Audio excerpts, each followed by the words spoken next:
Guys, গাড়ির যখনই কোনো কাজ করবে একটু ভালো মিস্ত্রি দেখে করবে। কারণ বলছি, আমি যাচ্ছিলাম বাড়িতে, ঠিক আছে, আর এখানে গাড়ি থেকে দেখি কিছু একটা আওয়াজ হচ্ছে। ভালো করে দেখলাম এই নাটটা একদম টাইট দেয়নি। কিছুদিন আগে আমি চেনটা টাইট দিয়েছিলাম, সো তার জন্য এটা খুলেছিল। এই দেখো অবস্থা, দেখো হ্যাঁ, একদম পুরো ঢল।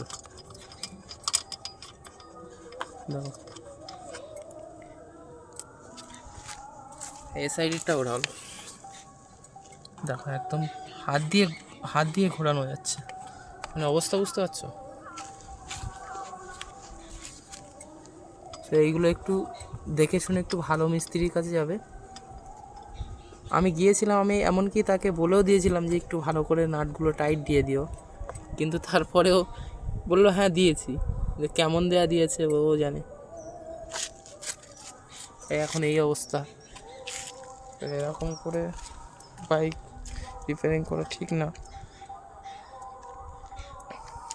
তো তোমরা যারা একটু সার্ভিস করতে যাবে একটু দেখে শুনে করবে, ঠিক আছে সবাই।